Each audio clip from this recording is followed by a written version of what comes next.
Hello guys, welcome back to my channel. তো কেমন আছো তোমরা সবাই?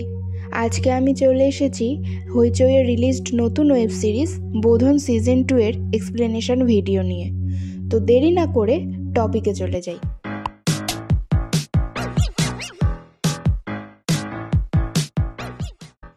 সিরিজের শুরুতেই আমরা দেখি ইপিলপুর গ্রামে ওখানকার এমপি সত্যপ্রকাশ আর তার দলের লোকজন মিলে একটা জায়গায় নাচ গান করছে। ওই গ্রামের প্রতিটা মানুষই এমপি আর ওর লোকজনকে ভয় পেয়ে চলে। ওদের ওই নাচ গানের আওয়াজে গ্রামেরই একটা ছেলে লাখোর খুব অসুবিধা হচ্ছিল ওর পড়াশোনায়। তাই ও যখন ভাবছিল উঠে গিয়ে ওদের ওসব বন্ধ করে দেবে, তখন ওর বাবা ওকে যেতে দেয় না। আর উনি ওনার ভাই মৃত্যুঞ্জয়কে নিয়ে ওখানে যাবে বলে বাড়ি থেকে বেরিয়ে যায়। এবার সিন চলে যায় কলকাতার একটা বাড়িতে। আমরা রাখাকে দেখতে পাই, যে এই সিরিজের মেইন চরিত্র। ও তার হাজব্যান্ড রিজু। তাদের বিয়ে হয়েছে 6 মাস। রিজু হলো ডিভিশনাল কমিশনার, তাই ওকে ওর কাজে ইপিলপুর যেতে হবে। আর রাকা হলো কলেজের প্রফেসর। যেহেতু ওরা এখনও একসাথে কোথাও যায়নি হানিমুনে, তাই রাকা ওর কলেজ থেকে 15 দিনের ছুটি নিয়ে রিজুর সাথেই ইপিলপুর যাচ্ছে ঘুরতে। এরপর ওরা বাড়ি থেকে বেরিয়ে ইপিলপুর যখন যাচ্ছিল, তখন রাস্তায় এক জায়গায় ওরা দাঁড়িয়ে পাশের জঙ্গলে গিয়ে নিজেদের মতো সময় কাটাচ্ছিল। এর কিছুক্ষণ পর রাকা হঠাৎ খেয়াল করে যে কয়েকটা ছেলে ওদেরকে ঘনিষ্ঠ অবস্থায় দেখে বিচ্ছিরিভাবে হাসছে। রাকা ও রিজু ওদের নোংরা অঙ্গভঙ্গি দেখে ভীষণভাবে ঘাবড়ে যায়, আর ওরা কিছু না বলেই ওখান থেকে বেরিয়ে আসে। ওরা গাড়িতে উঠে যখন আবার যাচ্ছিল, তখন রাকা খেয়াল করে ওই ছেলেগুলো ওদের গাড়িটা ফলো করছে, আর ওরা বিচ্ছিরিভাবে ওদেরকে টিজ করছে। এরকম কিছুক্ষণ বিরক্ত করার পরে ওই ছেলেগুলো ওদের সাইড কাটিয়ে বেরিয়ে যায়। এরপর রাকারা কিছুটা এগিয়ে গিয়ে এক জায়গায় চা খেতে নেমে ওরা জানতে পারে ইপিলপুর গ্রামে সেদিন সকালে মৃত্যুঞ্জয় নামে একজনের ডেড বডি পাওয়া গেছে। আর এটা মনে হয় ওই জঙ্গলের জন্তু জানোয়ারের কাজ। পুলিশ বডি নিয়ে গেছে ময়না তদন্তের জন্য, কিন্তু ফ্ল্যাশব্যাকে আমরা দেখতে পাই এই মৃত্যুঞ্জয়ই হলো লাখোর কাকা, যাকে ওই দিন সকালে জঙ্গলে মৃত অবস্থায় পাওয়া গেছে। আর সে কিভাবে মারা গেছে তা এখনও অজানা। এরপর ওরা ওখান থেকে বেরিয়ে সেই বাংলোতে পৌঁছায় যেখানে ওদের থাকার কথা। ওদের দেখাশোনার দায়িত্বে ছিল নিরঞ্জন বলে একজন। রাকার নিরঞ্জনের মেয়ে সনাতনীর সাথে পরিচয় হয়, যে ক্লাস 5-এ পড়ে। সনাতনী আর রাকা কথা বলতে থাকলে রাকা জানতে পারে ওই গ্রামে মেয়েদের 12 বছর বয়স হলেই বিয়ে দিয়ে দেয়, আর 13 বছর বয়সে বাচ্চা কোলে নিয়ে তারা গ্রামে আসে। আমরা জানতে পারি সনাতনীর লাখোর সাথে সম্পর্ক আছে। লাখো হলো সেই যাকে আমরা সিরিজের প্রথমেই দেখেছি। লাখো কলেজে পড়ে আর পিতলের কাজ করে। নিরঞ্জন ওর মেয়ে সনাতনীর বিয়ে দেওয়ার ব্যবস্থা করছে। রাকা এটা শুনে অবাক হয়ে যায় আর জানতে চায় এখানকার পুলিশ কোনো অ্যাকশন কেন নেয় না, কারণ এটা তো বেআইনি। তখন সনাতনী জানায় লাখো নাকি ওকে বলেছে এগুলো সব সেটিং থাকে। এ বিষয়ে আমরা অবশ্য পরে জানতে পারবো। এরপর রাতে রাকা ও রিজু যখন শুয়েছিল, তখন ওদের ঘরের জানলা দিয়ে ওই সকালে যে ছেলেগুলো ছিল তার মধ্যে একজন, যার নাম বুদুয়া, রাকাকে নোংরাভাবে দেখছিল। রাকা প্রথমে খেয়াল করে না। পরে রাকা উঠে ওয়াশরুম গেলে রাকার কেমন মনে হতে থাকে কেউ যেন ওকে দেখছে। ও মনের ভুল ভেবে ও যখন ওয়াশরুমে ঢোকে, ওয়াশরুমের দরজায় একটা ফুটো থাকায় ওখান থেকে বুদুয়া বাইরে থেকে ভিতরে দেখতে থাকে। রাকার কেমন মনে হলে আবার ও তোয়ালে দিয়ে ওটা ঢেকে দেয়। বুদুয়া তখন বাইরে থেকে ওয়াশরুমের দরজা লাগিয়ে দেয়। আর এদিকে রাকা ঘুরে উপরে জানলার দিকে তাকালে দেখে কেউ একজন মোবাইল ফোন ধরে আছে ওখান থেকে। এটা দেখে বোঝাই যাচ্ছে ফোনের ক্যামেরায় সবগুলো রেকর্ড হচ্ছে। রাকা তখন ভয় পেয়ে দরজা খুলতে চেষ্টা করে, কিন্তু দরজা বাইরে থেকে দেওয়ায় ও রিজুর নাম ধরে ডাকতে থাকে।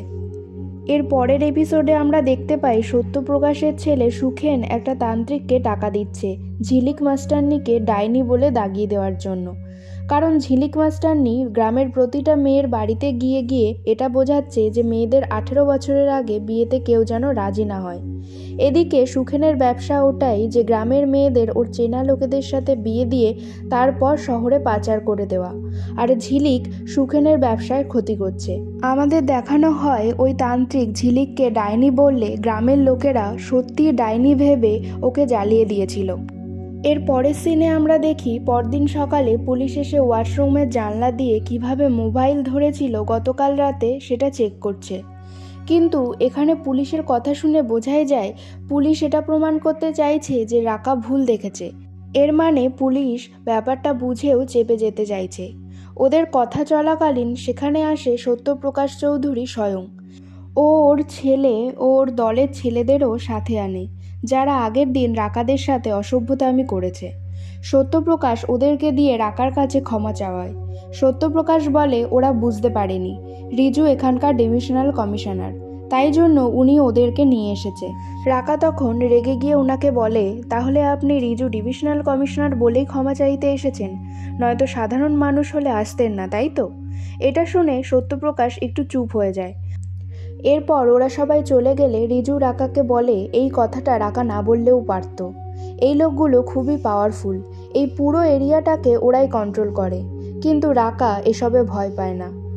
এর কিছুক্ষণ পর রাকা বারান্দায় গিয়ে একটা মশলার পাতা দেখতে পায়, যেটা রাকা আগের দিন বুদুয়াকে খেতে দেখেছিল। রাকা তখন বোঝে আগের দিন রাতে তাহলে বুদুয়াই এসেছিল। তখনই নিরঞ্জন রাকাকে ডেকে বলে লতাকে অফিস থেকে পাঠিয়েছে ওদের রান্না বান্না করে দেওয়ার জন্য। এরপর রিজু অফিস গেলে রাকা গ্রামটা ঘুরে দেখার জন্য বেরোয়। ও একটা জায়গায় যায় যেখানে অনেক রকম হাতের কাজের জিনিস বিক্রি হচ্ছে। সেখানে গিয়ে লাখনের সাথে রাকার দেখা হয়। প্রথমে বুঝতে না পারলেও রাকা যখন দেখে সনাতনী এসে লাখনকে ডেকে নিয়ে গেল, তখন রাকা বোঝে যে এই হলো সেই লাখন।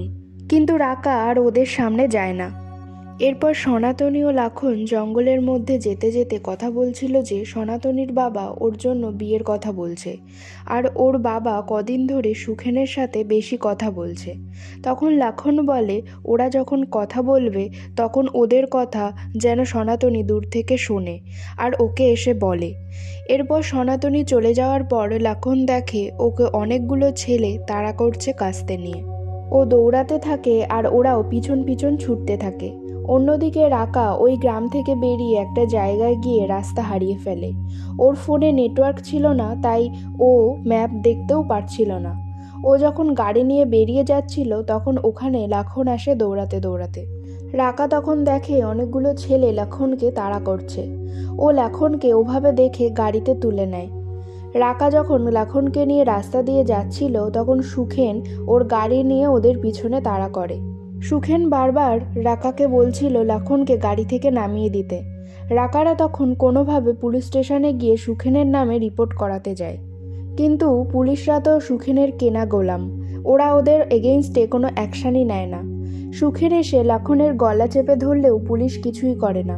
সুখেন রাকাকে বলে ওদের লোকাল ব্যাপারে মাথা না গলাতে, বেশি কিছু করলে রাকাকে খুঁজেও পাওয়া যাবে না। এরপর আমাদের মাইকেলকে দেখানো হয়। ওর সাথে সুখেনের বোন কুর্চির সম্পর্ক আছে। মাইকেল খ্রিস্টান। কুর্চি ওর দাদা ও বাবাকে কখনোই সাপোর্ট করে না। ওরা লুকিয়ে লুকিয়ে দেখা করে, কারণ কুর্চির দাদা ও বাবা মাইকেলকে অনেকবার মারার চেষ্টা করেছে, কিন্তু পারেনি। রাকা বাড়ি আসলে ওর সাথে রিজুর ঝামেলা হয়। রিজু রাকাকে বাড়াবাড়ি করতে বারণ করে। সত্যপ্রকাশদের পিছনে লেগে রাকা যে অনেক বড় বিপদ ডেকে আনছে সেটা রিজু রাকাকে বোঝায়। রাতে সুখেন ও বুদুয়া যায় সনাতনীর বাড়ি। সুখেন নিরঞ্জন আর ওর বউকে বলে সনাতনীর সাথে বুদুয়ার বিয়ে দিতে। যদি বিয়ে হয় তাহলে ওরা 50,000 টাকা পাবে। বুদুয়াকে ওদের জামাই হিসাবে পছন্দ না হলেও টাকার লোভ ওরা সামলাতে পারে না। আর এসব শুনে নেয় সনাতনী। এর পর দিন রিজু যায় ডিএম অফিসে। আমরা দেখি মাইকেল ওখানেই কাজ করে। এদিকে রাকা লতাকে জিজ্ঞাসা করে নিরঞ্জন দুদিন ধরে কেন আসছে না। লতা তখন বলে নিরঞ্জনের বাড়িতে কোনো অনুষ্ঠান আছে। আমাদের তখন ফ্ল্যাশব্যাকে দেখানো হয় যে রাকাকে লাখন বলছে যে সুখেন বুদুয়ার সাথে সনাতনীর বিয়ের কথা নিরঞ্জনকে বলেছে, আর সনাতনী বলেছে যে ও বিষ খাবে তাও বিয়ে করবে না। পরদিন রাকা চাইল্ড কেয়ার কমিশনের অফিসারদের নিয়ে সনাতনীর বাড়িতে যায়। প্রথমে সনাতনীর বাবা মা সনাতনীর বিয়ের ব্যাপার অস্বীকার করে, আর সনাতনীও ওদের ভয়ে কিছুই বলে না। কিন্তু রাকা উঠে সনাতনীকে বোঝায় যে ও যদি মুখ না খোলে তাহলে কেউ ওকে বাঁচাতে পারবে না। রাকা ওকে সাহস দিলেও সত্যিটা স্বীকার করে যে ওর বাবা মা বধুয়ার সাথে সনাতনীর বিয়ে ঠিক করেছে। এরপর চাইল্ড কেয়ার কমিশন থেকে সনাতনীর বাবাকে দিয়ে সই করিয়ে নেয় যে সনাতনীর 18 বছর বয়স না হলে ওর বিয়ে দিতে পারবে না ওর বাবা, আর এর আগে ওর বাবা যদি ওর বিয়ের চেষ্টা করে তাহলে ওকে জেলে যেতে হবে। সেদিন রাতে রাকা যখন গাড়ি নিয়ে বাড়ি ফিরছিল তখন খুব বৃষ্টি পড়ছিল। হঠাৎ ওর গাড়ির টায়ার পাঞ্চার হলে ও নেমে ওটা ঠিক করতে চেষ্টা করে। তখন হঠাৎ ওর সামনে সুখেন ও ওর লোকজন চলে আসে। সুখেনরা ওকে নানা রকম কথা বলে ভয় দেখাতে থাকে। রাকা ভয় পেলেও নিজেকে সামলাবার অনেক চেষ্টা করে। সেই সময় রিজু ওকে ফোন করলে ও বুদ্ধি করে বলে দেয় যে ও কোথায় আছে, আর এটাও বলে সুখেন ওকে হেল্প করতে এসেছে ওর গাড়ির টায়ার পাঞ্চার হয়ে গেছে বলে। সেই সময়ের জন্য ওর বুদ্ধির জোরেও বেঁচে যায়। পরের দিন সত্যপ্রকাশ জানতে পারে সুখেনরা রাকাকে রাস্তায় বিরক্ত করেছে। এটা শুনে সত্যপ্রকাশ সুখেনের উপর রেগে যায়, কারণ এর জন্য ওর ইমেজ নষ্ট হচ্ছে। ও সুখেনকে সাবধান করে দেয় যে পরের দিন ওর জন্মদিনের পার্টিতে যেন রাকার সাথে এরকম ব্যবহার আর না করে। এদিকে বুধুয়া লুকিয়ে লুকিয়ে রাকার ছবি তোলার চেষ্টা করে। আবার রাকার কেমন মনে হতে ও কনস্টেবলদের বলে ওদিকে কে আছে দেখতে। কনস্টেবলরা খুঁজে বধুয়া সেই মশলার প্যাকেট খুঁজে পায়, কিন্তু ওরা ভয়ে রাকাকে বলে কেউ ছিল না ওখানে। রাকা ওই মশলার প্যাকেটটা ওদের হাতে দেখে ফেলে আর বুঝতে পারে ওখানে বুধুয়াই এসেছিল। এরপর রাকা ঘরে গিয়ে দরজা বন্ধ করে দেয়। এর কিছুক্ষণ পর রাকাকে সারপ্রাইজ দিতে ওর বাবা মা ওদের ওখানে পৌঁছায়। রিজু রাকাকে ফোন করে বলে ওরা ঘুরতে বেরোলে একজন আর্ম গার্ডকে নিয়ে যেন বেরোয়, কিন্তু রাকা বলে সে কখনোই সেটা করবে না। এই নিয়ে ওদের মধ্যে ঝামেলা হতে থাকে। রাকার বাবা সেটা শুনে রাকাকে কি হয়েছে জানতে চাইলে রাকা প্রথমে কিছুই বলে না, তারপর জোর করলে রাকা সবটা খুলে বলে ওদেরকে। এরপর ওরা সবাই মিলে যায় লক্ষণের সেই গ্রামে। রাকা ওখানে গিয়ে খেয়াল করে লক্ষণ আর মাইকেল দুজনে বাইকে করে এসে লক্ষণের বাড়িতে ঢুকছে। রাকা ওদেরকে দেখে ওদের পিছু পিছু লক্ষণের বাড়ি যায়। সুখেন এদিকে বুধুয়াকে নিয়ে নিরঞ্জনের বাড়ি গিয়ে ওদের বিয়ের কথা বলে। নিরঞ্জন বলে ওদের হাত পা বাঁধা, সনাতনীর বিয়ে দিলে ওকে জেল খাটতে হবে, কিন্তু সুখেন ওকে মেরে ফেলার হুমকি দেয়। নিরঞ্জন ভয় পেয়ে সুখেনের পায়ে পড়ে। সুখেন ওদের বলে বিকালে গাড়ি এসে সনাতনীকে তুলে নিয়ে যাবে, আর নিরঞ্জন সবাইকে বলবে ও মামার বাড়ি গেছে। এরপর পাশের গ্রামে নিয়ে গিয়ে সুখেন সনাতনী ও বুধুয়ার বিয়ে দিয়ে এখানে নিয়ে আসলে কারোর আর কিছু করার থাকবে না। সুখেন নিরঞ্জনকে 50,000 টাকাও দেয়। অন্যদিকে আমরা দেখি রাকার সাথে মাইকেলের আলাপ হয়েছে। মাইকেল বলে রাকার খুব সাহস, এতদিন কেউ সুখেনদের নামে থানায় কমপ্লেন করেনি, যেটা রাকা এখানে এসেই করে ফেলেছে। মাইকেল বলে ও ডিএম অফিসে চাকরি করে, তাই রিজুকেও ও ভালোভাবে চেনে। মাইকেল জানায় সত্যপ্রকাশ ও সুখেন মিলে ওই গ্রামের লোকেদের সাথে যা চায় তাই করে। এই গ্রামের বেশিরভাগ জমি ওরা জোর করে জবরদখল করে আছে। লক্ষণ বলে সুখেন মাইকেলকে পেলে মাটির নিচে পুঁতে ফেলতেও পারে। রাকা কারণ জানতে চাইলে লক্ষণ মাইকেল ও কুর্চির সম্পর্কের কথা বলে কুর্চির ছবি দেখায়। রাকা এটা শুনে খুব অবাক হয়ে যায় যে সুখেনের বোনের সাথেই মাইকেল প্রেম করছে। মাইকেল তখন রাকাকে জানায় সত্যপ্রকাশের জন্মদিনের দিন সবাই যখন ব্যস্ত থাকবে তখন সেই সুযোগে ওরা পালিয়ে যাবে। রাকা মাইকেলকে বোঝানোর চেষ্টা করে যে ওরা খুব ভুল সিদ্ধান্ত নিচ্ছে। সত্যপ্রকাশরা বুঝতে পারলে ওরা ওদের ছেড়ে দেবে না। সেই সময়ই রাকার বাবা ওকে খুঁজতে খুঁজতে ওখানে চলে আসে। তখন রাকা আর কথা না বাড়িয়ে ওখান থেকে চলে যায়। পরের দিন রাকা ও রিজু সত্যপ্রকাশের জন্মদিনের পার্টিতে যায়। সেখানে গিয়ে রাকা কুর্চিকে দেখে চিনতে পারে, কারণ আগের দিনই মাইকেল কুর্চির ছবি ওকে দেখিয়েছে। রাকা কুর্চির হাবভাব দেখে বুঝতে পারে কুর্চি পালানোর জন্য সুযোগ খুঁজছে। কুর্চি একসময় ওখান থেকে বেরিয়ে যায়, আর রাকা সেটা দেখে ওর পিছু পিছু একটা জায়গায় গিয়ে ওর সাথে দেখা করে। রাকা ওকে মাইকেলের সাথে হওয়া কথাগুলো জানায়। এরপর রাকা রিজুকে ফোন করে বলে ওর শরীর ভালো লাগছে না, তাই ও ওদের গাড়ি নিয়ে বেরিয়ে যাচ্ছে। রিজু যেন ওর ডিএম স্যারকে রিকোয়েস্ট করে ওনার গাড়ি নিয়ে বাড়ি যায়। রিজু বাধ্য হয়ে ডিএম স্যারকে পৌঁছে দেওয়ার কথা বলতে যায়। অন্যদিকে লক্ষণ ও মাইকেল যখন বাইকে করে যাচ্ছিল তখন কয়েকজন লোক ওদের উপর অ্যাটাক করে। লক্ষণের হাতে গুলি পর্যন্ত লাগে, তাও লক্ষণ বাইক নিয়ে ওদেরকে ধাক্কা দিয়ে ওখান থেকে বেরিয়ে যায়। অন্যদিকে আমরা দেখি সনাতনী ওর মাকে কিছু একটা আনতে বলে ঘরে পাঠিয়ে বাইরে থেকে দরজা দিয়ে দেয়, আরও ওখান থেকে পালিয়েও যায়। সন্ধ্যাবেলা রাকার বাবা মা ব্যাগ নিয়ে বেরিয়ে কনস্টেবলদের বলে যে রাকার দিদার খুব শরীর খারাপ, তাই ওরা চলে যাচ্ছে এখনই। এদিকে রাকা কুর্চিকে নিয়ে একটা জঙ্গলের মধ্যে গাড়িতে অপেক্ষা করতে থাকে। রাকা কুর্চিকে বলে ওর বাবা মার সাথে কুর্চিকে ওই গাড়িতেই তুলে দেবে, আর মাইকেল লাখনের বাইকে এই জায়গা থেকে একটু দূরে গিয়ে ওদের সাথে মিট করবে। তারপর মাইকেল ওই গাড়িতে উঠে যাবে, আর এভাবেই ওরা সহজেই এই জায়গা ছেড়ে বেরিয়ে যাবে। আর ওদের এটাই প্ল্যান। এদিকে বুধুয়া যখন সনাতনীকে নিতে ওদের বাড়ি আসে, তখন নিরঞ্জন জানায় সনাতনী ওর মাকে ফাঁকি দিয়ে ওখান থেকে পালিয়ে গেছে। এটা শুনে বুধুয়া ওদের উপর খুব রেগে যায়। বুধুয়া ভাবে সনাতনী পালিয়ে আর কত দূরই বা যাবে, এই জঙ্গলেই কোথাও নিশ্চয়ই লুকিয়ে আছে, তাই ওকে খুঁজতে ও বেরিয়ে পড়ে জঙ্গলে। এদিকে সুখেন কুর্চিকে খুঁজে পায় না, আর ওর লোকেদের থেকে জানতে পারে যে মাইকেল ও লাখন বাইকে করে পালিয়ে গেছে। রাকা ফোনে ওর বাবাকে বলে ওদের কোথায় আসতে হবে। ওর বাবা এলে রাকা কুর্চিকে ওই গাড়িতে তুলে দেয়। সন্ধ্যাবেলা রিজু ঘরে ফিরে কনস্টেবলের কাছে শোনে রাকার বাবা মা রাকার দিদা অসুস্থ বলে বেরিয়ে গেছে, আর রাকা এখনও ঘরে ফেরেনি। অন্যদিকে মাইকেলও রাকার বাবার গাড়িতে উঠে পড়ে। এর কিছুক্ষণ পর রাকা বাড়ি ফেরে। রিজু রাকাকে বলে তোমার মৃত দিদা আবার কবে কিভাবে অসুস্থ হয়ে গেল। রাকা বুঝতে পারে সে রিজুর কাছে ধরা পড়ে গেছে। রাকা রিজুকে কি হয়েছে তখন বলতে থাকে। আসলে সেদিন রাকার বাবা রাকা, লাখন ও মাইকেলের কথা শুনতে পেয়েছিল।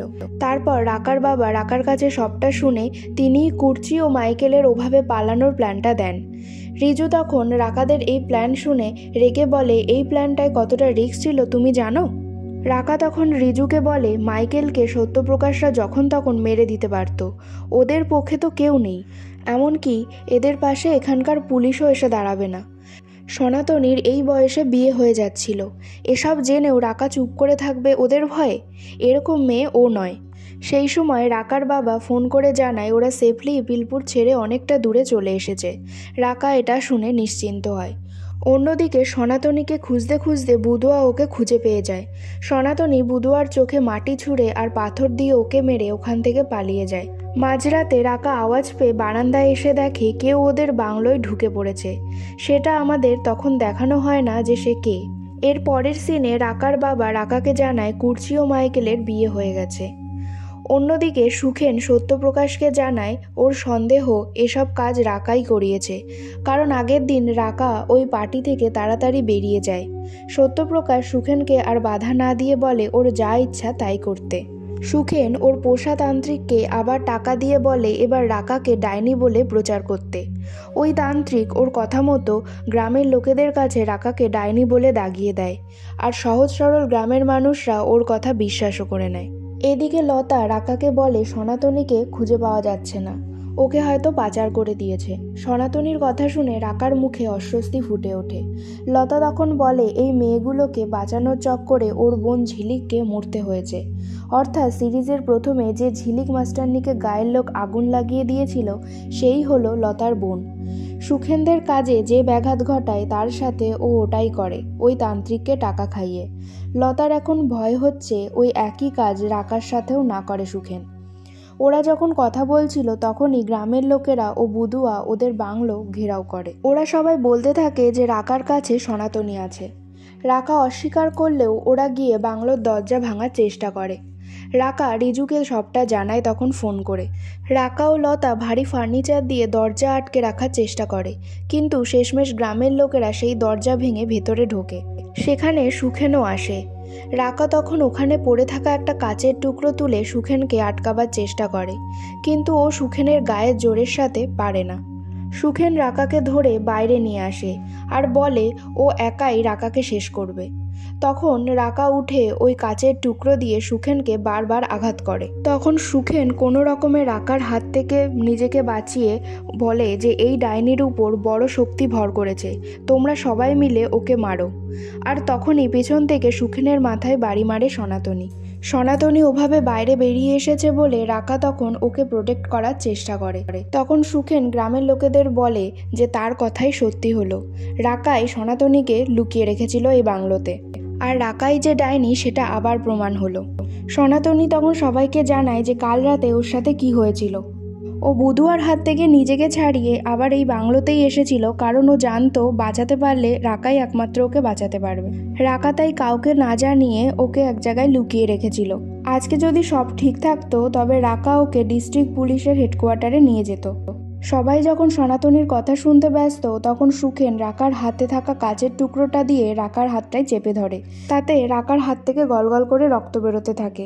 আর সেই সময় রিজু পুলিশ নিয়ে এসে রাকাকে বাঁচিয়ে দেয়। একটু সুস্থ হলে রাকা নিরঞ্জনকে বলে যে সুখেন সনাতনীকে বেঁচে দিত। তখন সনাতনী সবাইকে বলে যে ওরা সবই জানে, কিন্তু টাকার লোভ ওরা সামলাতে পারেনি। তখন রাকা নিরঞ্জনকে বলে সুখেনের থেকেও বেশি অপরাধ করেছো তোমরা। এরপর দিন দুর্গাপুজোর বোধন শুরু হয়। রাকা ও রিজু গ্রাম ছেড়ে ওই দিনই চলে আসবে, কারণ রিজুর কাজ শেষ হয়ে গেছে। রাকা তখন সনাতনীকে বলে ও যদি চায় তাহলে কলকাতায় চলে আসতে পারে, কিন্তু সনাতনী জানায় যে সে এই গ্রাম ছেড়ে কোনোদিনই যাবে না। সে এই গ্রামে থেকেই গ্রামের মেয়েদের দেখাশোনা করবে, সত্যপ্রকাশ আর সুখেনের হাত থেকে ওদেরকে বাঁচাবে। সনাতনীর কথা শুনে ওরা ভীষণ খুশি হয়। লাখনের পর ওর হাতে তৈরি পিতলের দুর্গা মূর্তি রাকাকে উপহার দেয়, কারণ ওদের চোখে রাকাই হলো মা দুর্গার প্রতিচ্ছবি। আর এখানেই শেষ হয়ে যায় বোধন সিজন 2। তো কেমন লাগলো আজকের এক্সপ্লেনেশন অবশ্যই কমেন্ট সেকশনে জানাবে। ভালো লাগলে লাইক সাবস্ক্রাইব করবে, আর সাবস্ক্রাইব করার সময় পাশের বেল আইকনটি প্রেস করে দেবে, যাতে আমি যখনই নতুন ভিডিও আপলোড করব তার ইনস্ট্যান্ট নোটিফিকেশন তোমাদের কাছে পৌঁছে যায়।